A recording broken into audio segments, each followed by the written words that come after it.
9 citations. Thème, comportement. 1. Ne nous prenons pas au sérieux. Il n'y aura aucun survivant. Alphonse Allais. Cette citation d'Alphonse Allais joue sur le ton humoristique et le cynisme. Elle suggère que la vie ne doit pas être prise trop au sérieux, car finalement, tout le monde finira par mourir. L'idée est que, face à l'inévitabilité de la mort, il est préférable de garder une attitude légère et de ne pas se laisser submerger par les soucis du quotidien. Le premier segment, Ne nous prenons pas au sérieux, invite à la légèreté et à l'humour dans nos actions et nos interactions. Cela signifie qu'il est important de ne pas se laisser trop influencer par les conventions sociales ou les attentes des autres. Le second segment, Il n'y aura aucun survivant, rappelle que la mortalité est une réalité universelle. Peu importe nos réussites ou nos échecs, la fin est la même pour tous. Cela peut inciter à réfléchir sur la manière dont nous vivons notre vie et sur l'importance de profiter de chaque moment. En somme, cette citation encourage à adopter une perspective plus détachée et joyeuse face à la vie, tout en reconnaissant que la mort est une part inévitable de notre existence. 2. Nous sommes ce que nous faisons régulièrement. Aristote. La citation d'Aristote, Nous sommes ce que nous faisons régulièrement, signifie que nos actions quotidiennes et nos habitudes définissent notre caractère et notre identité. En d'autres termes, ce ne sont pas seulement nos pensées ou nos intentions qui nous définissent, mais plutôt ce que nous faisons de manière répétée. Par exemple, si une personne consacre régulièrement du temps à aider les autres, cela montre qu'elle est généreuse et bienveillante. À l'inverse, si quelqu'un passe son temps à procrastiner ou à agir de manière négative, cela peut refléter un manque de discipline ou d'engagement. Cette citation met l'accent sur l'importance des habitudes. En cultivant de bonnes habitudes, comme la persévérance, la patience ou la bienveillance, on peut devenir une meilleure version de soi-même. Ainsi, Aristote souligne que notre identité est façonnée par nos actions répétées, et non seulement par nos aspirations ou nos désirs. 3. Chacun de nous est tour à tour, de quelque manière, un criminel ou un saint. Georges Bernanos. Cette citation de Georges Bernanos souligne la dualité de la nature humaine. Elle suggère que chaque individu, à différents moments de sa vie, peut agir de manière à la fois bonne et mauvaise. Le terme « criminel » fait référence aux actions négatives, aux erreurs, aux fautes que l'on peut commettre, que ce soit par égoïsme, colère ou ignorance. En revanche, saint évoque des comportements altruistes, bienveillants et moraux, où l'on agit pour le bien des autres. L'idée principale est que nous sommes tous capables de ces deux facettes. Selon les circonstances, nos choix et nos motivations, nous pouvons osciller entre le bien et le mal. Cela nous rappelle notre humanité et notre complexité, ainsi que la nécessité de faire des choix conscients pour tendre vers le meilleur de nous-mêmes. Cela invite également à la compréhension et à la compassion envers les autres, car chacun lutte avec ses propres démons et peut chercher la rédemption. 4. Nous gagnerions plus de nous laisser voir tels que nous sommes, que d'essayer de paraître ce que nous ne sommes pas. La Rochefoucauld. Cette citation de La Rochefoucauld souligne l'importance de l'authenticité. Elle signifie que nous avons plus à gagner en étant nous-mêmes, avec nos vraies qualités et défauts, plutôt qu'en essayant de montrer une image idéalisée ou fausse de nous-mêmes. Lorsque nous nous montrons tels que nous sommes, nous créons des relations plus sincères et profondes. Les autres peuvent mieux nous comprendre et s'identifier à nous.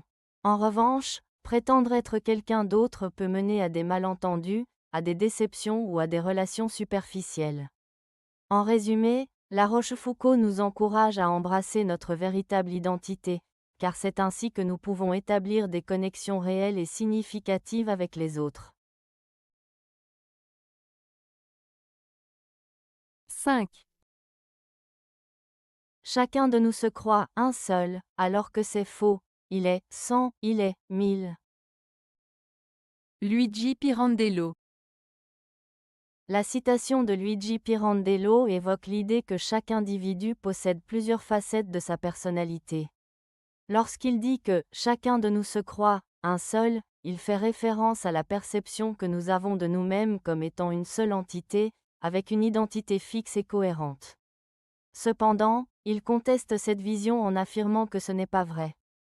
L'idée qu'un individu est 100 ou 1000 signifie que nous avons en réalité plusieurs identités, rôles ou aspects qui se manifestent selon les situations, les émotions ou les relations avec les autres.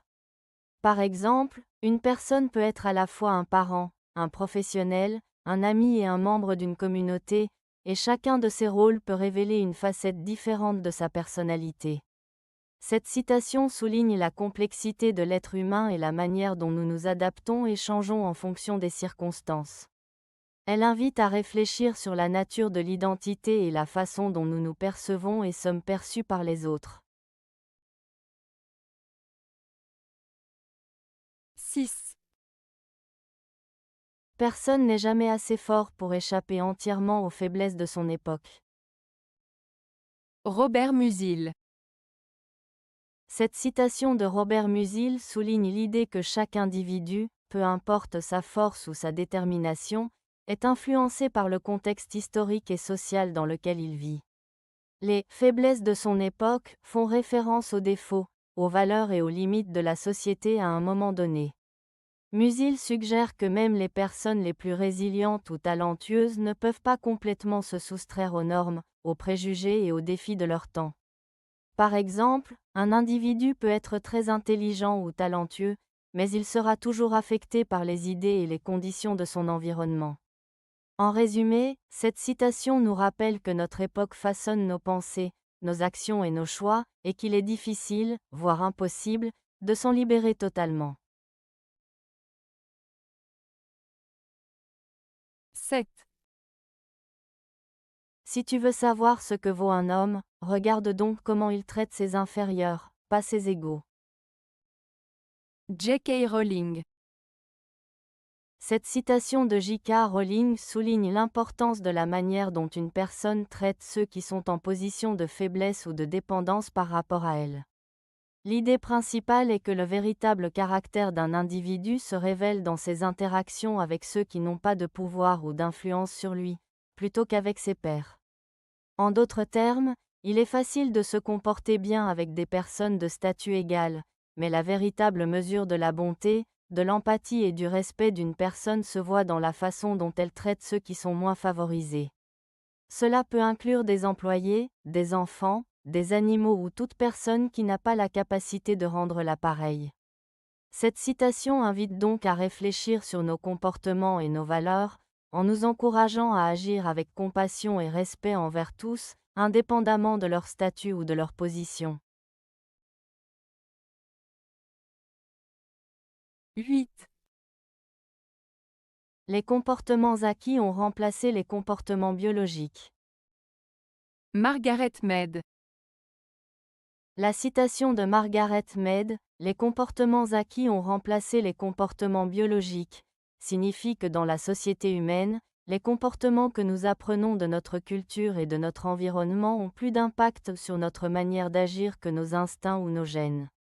En d'autres termes, Mead souligne que les valeurs, les normes et les pratiques que nous adoptons à travers l'éducation, la socialisation et l'expérience de vie sont souvent plus déterminantes que les caractéristiques biologiques qui nous sont transmises à la naissance.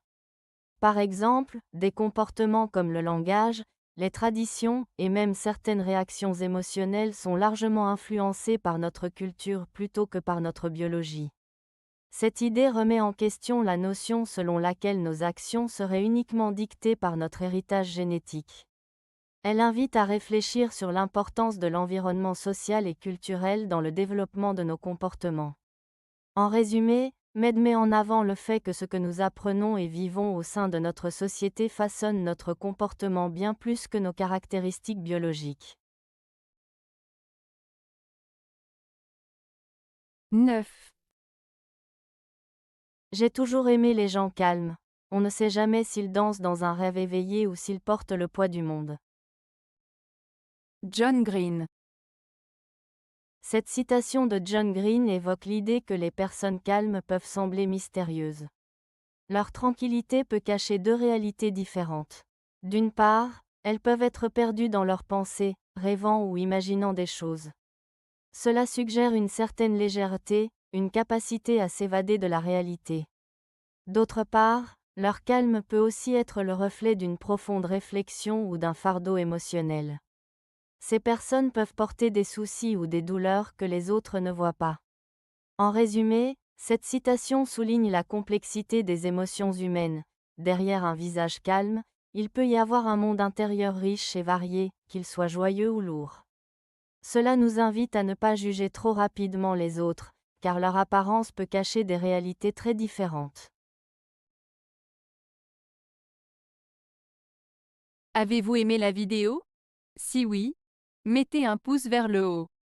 Cela aidera la chaîne et aidera les autres à la trouver. Nous ajoutons plusieurs nouvelles vidéos quotidiennement.